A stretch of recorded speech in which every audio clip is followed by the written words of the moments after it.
Four ordinances. Unang ordinances ng Panginoon, marriage. Marriage. Utos po ito. No? It is a command directly from our Lord Jesus Christ. Sa Matthew 1:24 ay pinakasalan muna ni Jose, si Maria, bago niya ito ginawa. Ang nakakalungkot pa ngayon ay iba na ang takbo ngayon sa ating lipunan. Kung mapapansin ninyo, grabe na ang paglabag ng tao sa utos ng Diyos. No? Pagdating sa pag-aasawa. At ang nakakalungkot, karamihan sa mga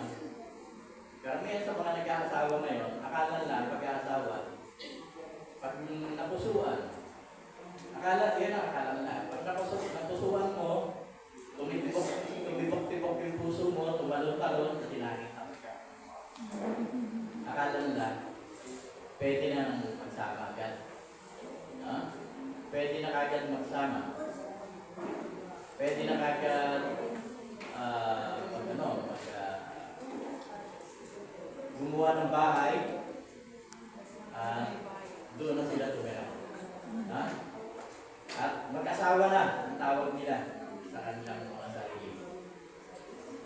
Na hindi naman dumaan sa pagpapakasal. No?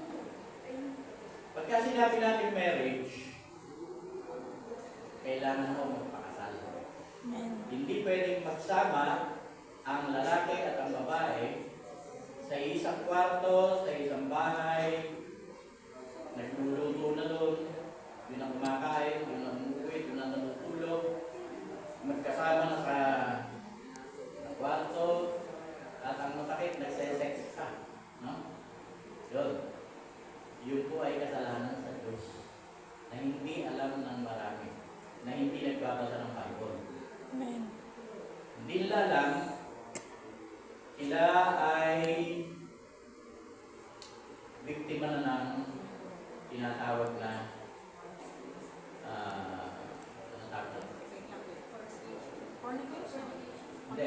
adultery. Sila ay biktima na ng adultery. At ano ang sabi sa sa Pahayag 21:8? Kung saan mapupunta ang adulterous? Sa impyerno. Sa naglalawang apoy. Yun ang sabi ng Bible. Kaya, matakot kayo, mga minamahal. Matakot kayo na basta-basta lang makikisama, basta-basta lang magsasama, na hindi naman dumaan sa kasal.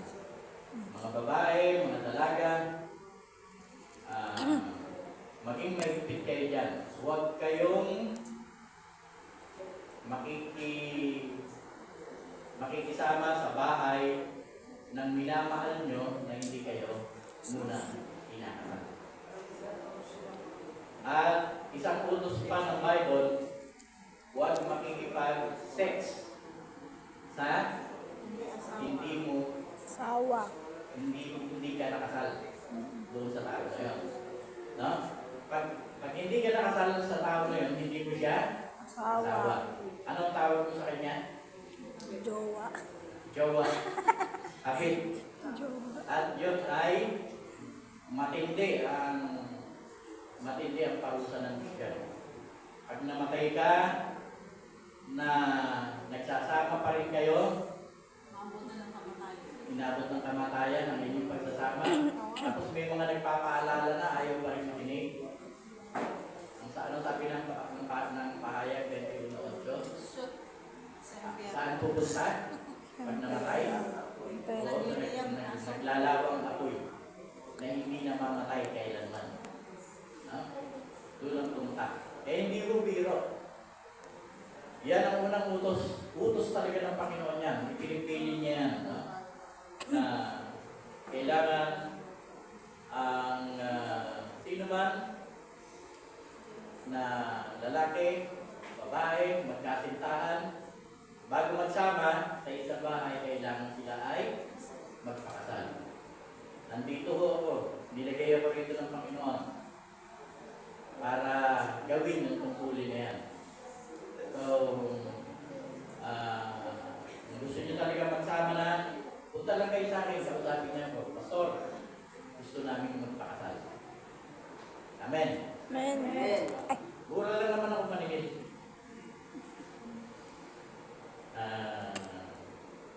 Tutulungan ko kayo kung gusto niya na magsama. Pero huwag kayong magsasama nang hindi pa kayo nakakasal. Kasi utos siya ng ating Panginoon. Dito sa lugar natin, ang dami kong nakikita na nagsasama ng hindi kasal.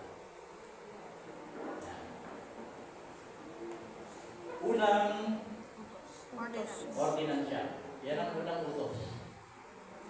Dapat magpakasal pag mag-aasawa.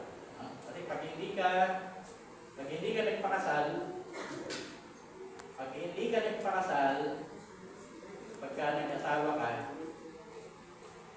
ay hindi mo siya asawa. Tandaan niya, no? Hindi, nagsama kayo, hindi kayo kasal, hindi mo siya asawa. No? Anong tawag doon? Asawa-asawahan lang. At saan pupunta? Ang nagsasama na asawa-asawahan lang, saan pupunta? Sa impyerno, sa hell. Turo ng Panginoon niya. Direct teaching of Jesus Christ. kinanay teta. Kaya kailangan pakinggan ito para hindi tayo umabot doon. Amen. Amen. At saka isa pa, bili ng Panginoon, pag ang mag-asawa na kinasal ay naghiwalay, hindi sila pwedeng mag-asawa. Yung buhok ko Hanggang yan. hindi na mamatay ang isa sa kanila. Nakasabit. Kasi ang marriage ay subject ng Yung buhok ko yun. Ito. time, ng pagsasama. Hanggang buhay kayo pareho, hindi kayo pwedeng maghiwalay para mag-asawa ng iba. Pag halimbawa ako, pastora, humiwalay ako, at nag-asawa ako ng iba, ng dalaga, nagkakasala ako ng adultery sa Panginoon. Yung pinasama ko ngayon, adultery na yun. Saan ako pupunta pag namatay? Sa impyerno. Yung kinakasama ko saan? Impyerno din. Nandamay pa ako, no? Kawawa naman.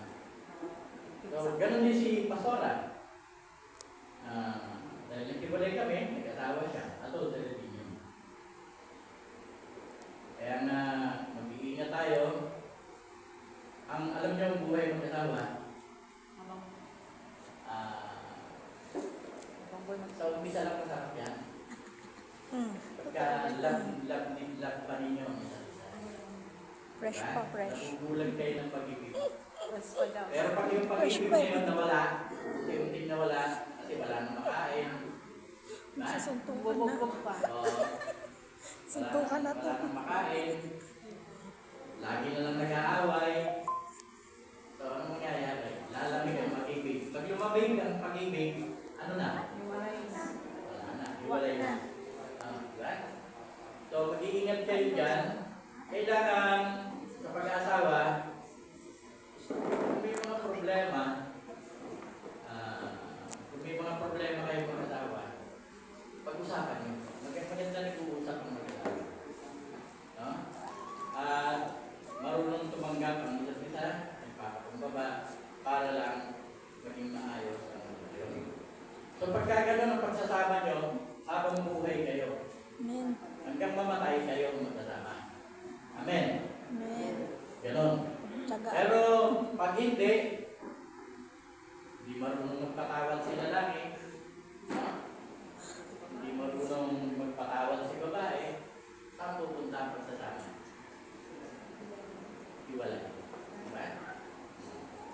maghiwalay, kung kaya nyo, huwag kayong mag-aasawa sa iba, ha?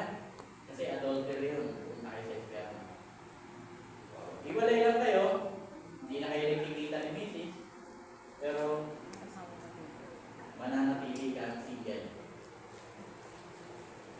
Hindi na kayo nakikita ni Mr. Pero mananatili kang single. Bakit? Pag nag-asawa ka, pupunta ka sa Meron. impyerno.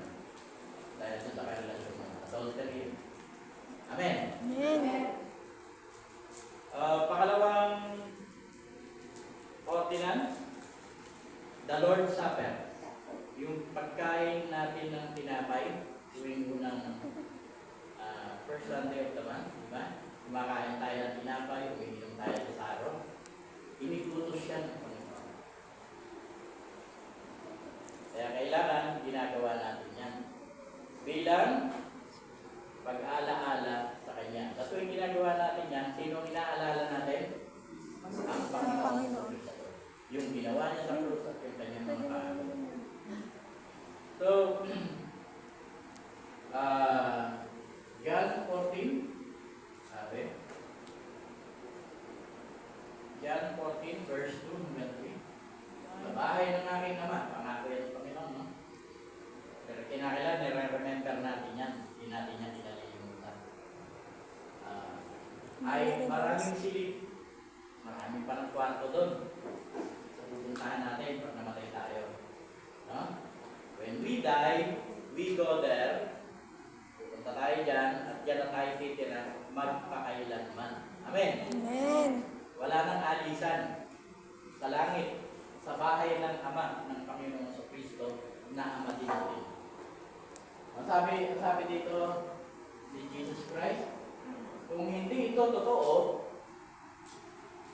sasabihin ko ba sa inyong pupunta ako roon upang ipaghanda ko kayo na matitirahan. Okay? Pinaghahanda tayo ng Panginoon ang matitirahan doon. Doon na magiging permanent resident tayo roon. PR. Ha? Doon na tayo mananatili. Magpakailanman. Pero, yung asawa nyo dito, pag namatay, kasi ba, ako nauna, kay pastor, ako nauna, namatay ako. Siyempre, mamamatay din siya, kaya lang mga ilang taon pa. Ha? Pag namatay siya, susunod din siya doon. Amen. Doon na kami magkikita, pero hindi na kami masasawa. Dahil pagdating sa kabilang buhay, wala nang asawahan. Amen. Amen. Wala nang asawahan. No, wala nang marriage. Yan sa kabilang buhay. John chapter 19. Kita niyo yan. Ha? So, tingnan natin John 14:2-3. Yun na. Hanggang kanina ba yan? At kapag naipaghanda ko na kayo ng matitirahan, abay babalik siya. No? At isasama ko kayo upang kayo'y makapiling ko kung saan ako naroon. Pangako yan ng Panginoon sa Kristo. Ang ganda ng kanyang promises. Bakit wala ngayon ng Panginoon dito? Ipinaghahanda tayo ng matitirahan. At pagtapos na, yung matitirahan natin doon, kompleto na, anong kanyang pangako? Siya ay babalik. Makakasama natin siya ulit. Babalik siya, anong kanyang purpose? Para kunin tayong lahat. Upang kung saan siya naroon, lumuon din naman tayo kung magpakailanman. Amen? Amen. Hindi na tayo mahihiwalay sa Kanya. Dito sa lupa, ang pagkakaiba lang natin, nagsasamba tayo, nagpupuri sa Panginoon, paglinggo, pero hindi natin kasama ang Panginoon physically. Spiritually, nandito siya. Pero physically, hindi natin siya nakikita. Pero doon, physically, kasama natin siya. Amen. Nakikita mo siya, kaharap mo siya, nakakausap mo siya, nakakakwentuhan mo siya. Diba? Ganun ang kalagayan natin sa pagkabuhay. So, Lord's Supper, pagka araw ng Lord's Supper, ay mag-church po kayo. Kasi kailangan natin sundin ang utos ng Panginoon. Amen. Kailangan natin kumain ng tinapay ng buhay at uminom ng Saan saro na po? sa saro ng Panginoon. Amen. Amen. Ah, bilang ginagawa natin yon bilang pag-alaala sa lahat ng ginawa ng Panginoon sa atin, sa lahat ng kanyang pangako, lahat magkakaroon ng katuparan. Diba? Sabi ng Panginoon. Pangatlong utos. Ano? Baptism. Ayan. Baptism. Sino rito hindi pa nababautismuhan? Kung hindi pa kayo nababautismuhan, kailangan nyo ng mabautismuhan. Bakit? Utos ito ng Panginoon. Ha? Ano ang kanyang utos? Tingnan natin. Baptism. Tingnan natin ang kanyang utos. Sa Matthew 28:19. Kaya tumayo kayo. Sino yung nakayo? Kami. Yung mga nabautismuhan na. Okay? Hindi pastor ang inuutosan dito. Lahat ng mananampalataya pwede kang magbautismo. Kasi ang alam na iba, pastor lang ang dapat. All believers, lahat ng tumanggap kay Kristo, humayo kayo. Yan ang utos ng Panginoon. Humayo kayo para ano? Gawin ninyong alagad ko ang mga tao sa lahat ng mga bansa. Kung meron kayong passport, ihanda nyo na yan. Punta kayo sa ibang bansa para mag-bautismo. Diba? Pag may nagtanong sa inyo, "Hey Joe, why you are here?" Sagutin mo, sabi mo, "Joe, I'm here to baptize you in the name of Jesus Christ." May trabaho tayong pinagagawa ng Panginoon sa atin. Lahat ng mananampalataya dapat mag-bautismo. Pag meron kayong nasyaran, una nyo munang gagawin, syempre, sharean nyo muna ng gospel. Pag tumanggap sa Panginoon, ilubog nyo na sa tubig. Huwag nyo na hintayin si pastor. Amen. Amen. Kung walang pastor doon sa lugar nyo, hindi kayo baptize. Okay? Kagaya dito, sa atin, walang nababaptize. Pero, pwede naman kayo mag-baptize. Doon sa bahay nyo, i-baptize nyo, yung tumang sa Panginoon. Nilulubog kita sa drum. Sa pangalan na yun. Dahil pinapahayag mo na naniniwala ka na kay Kristo. So, ganun lang. Baptism, importante ito. Sino, taas nga ang kamay kung hindi pa nababautismo? Marami na, no? 1, 2, 3, 4, 5, 6, 7. Gusto niyo mag-baptism tayo? Amen. Schedule Amen. tayo ng baptism? Boracay, gusto niyo? Sama kami. Pwede na mag-baptize si Pastor Benz. Baptize kayo ni Pastor Benz. In the name of Jesus, I baptize you.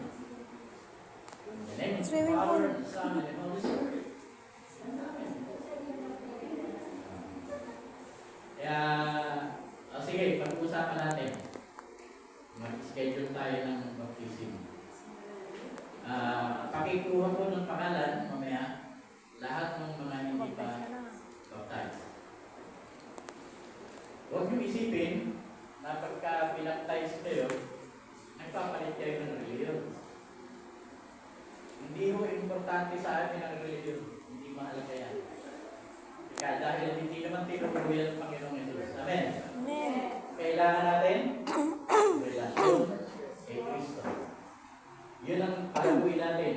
Yung ating relationship kay Christ. Yun ang palalimin natin. Palalimin, palakasin. Kasi yung reliyon, wala naman yan. Walang kwenta yan. Gawa lang ng tao yan.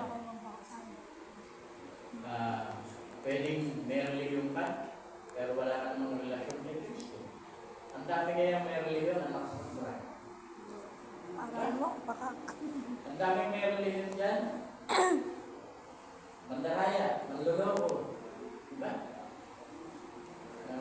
Sabi, mahal kita. Yung pala, yung pulsa mo lang ang mahal.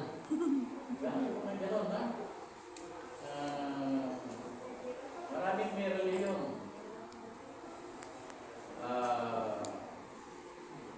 Scammer. Pero walang may relasyon kay Kristo na gano'n. Amen. Amen. Iba kasi ang relasyon. Lalo na pinalalalim mo. Lagi kang nagsisimba tuwing linggo. Pinalalakas mo ang relasyon mo kay Kristo. Hindi ka madadala ng mga kalokohan ng mundo nito. Amen. Amen. Kaya lang naman nadadala kasi tamad magsimba, tamad mag-pray, mas gusto maglaro. Di ba? Gusto yung cellphone, maganda yan. Maganda yan. Hindi ko binabaliwala yan. Pero dapat alam nyo kung bakit nyo yan ginagamit. Tsaka yung limitasyon. Amen. Hindi kayo alipin ng cellphone. Ang cellphone, alipin nyo. Amen. Dapat kayo nasusunod. Kayo ang may Kasi, hindi yung kinokontrol ka na ng cellphone sa pananalangin. Kinokontrol ka na ng cellphone sa pagdalo sa church. Mas gusto ko rin sa bahay. AI na yung panalangin. AI na. Pag nakokontrol ka na ng gano'n, hindi na tama yun. Okay? Kailangan ikaw ang kumokontrol. Ikaw ang may control. Ikaw ang may hawak. Kailan mo siya gagamitin? Anong purpose mo? Bakit mo siya gagamitin? So, baptism, kunin nyo lang yung mga sino ba pwede kong sinasabi? Pastora?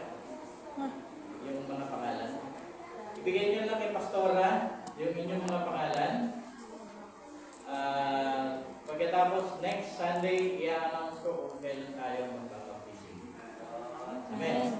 Amen. No? Basta ibigay nyo kay Pastora yung inyong name. Pang-apat na utos ng Panginoon. Hindi nga natin gusto na gagawa eh. Yung pang-apat na ito, dapat ginagawa natin ito. Ayan o. Washing of disciples' feet. Siniutos siya ng Panginoon. No? John 13, 12 hanggang 17. Tignan natin. So hanggang Hugasan mo Jesus ang kanilang mga paa.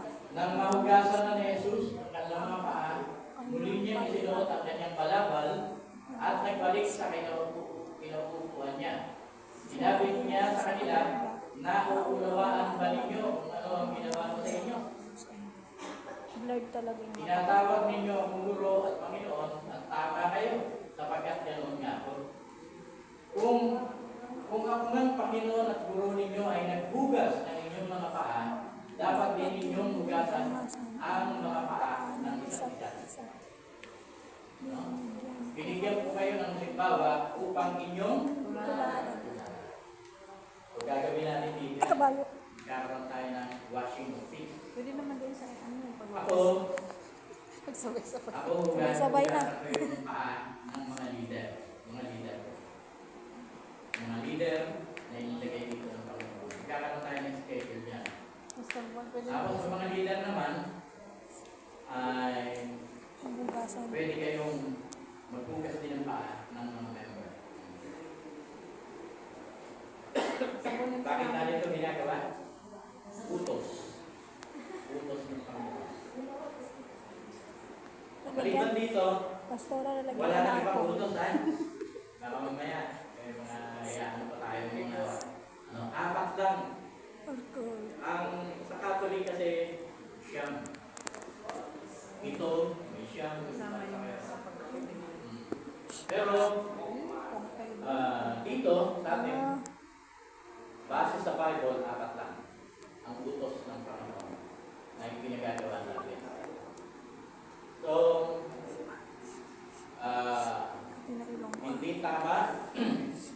hindi tama na may member tayong hindi kasal na pinapaalala ko sa inyo yan. Mahal kayo ng Panginoon. Mahal kayo. Kaya pinarinig sa inyo ang mensahe ito. Ha? Kaya pinarinig ito ng Panginoon sa inyo. Bago nyo pakisamahan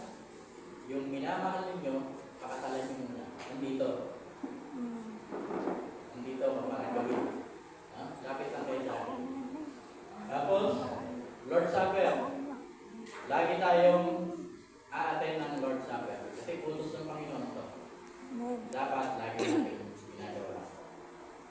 Pangatlo, dapat magpabautismo tayo sa tubig. Sa tubig, Pero ang bautismo ay dalawang klase. Pero hindi ko na trabaho yun. Trabaho ng Panginoon yung pangalawa. Ang trabaho ko lang, na una, water baptism. Pero yung baptism of fire, sa Holy Spirit na yan. Siya na ang gagawa sa buhay ninyo. Pangapat, washing of feet. Magkakaroon tayo ng araw na ang mga leader ay tatawagin ko para magkaroon tayo ng paghuhugas ng mga paa. So, ito lamang mga pinamahal ang mga utos o ordinances ng church.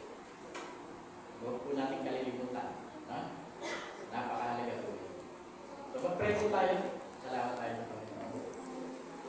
Lord, we thank you so much for your wonderful message this morning. Thank you, Lord, for this information. You are entrusting to us your commandments. Help us, Lord, to do this so that we can do this in our church. And these 4 ordinances are the most important commandments that you have entrusted to each and every one of us. So help us to obey. In the name of Jesus, Amen.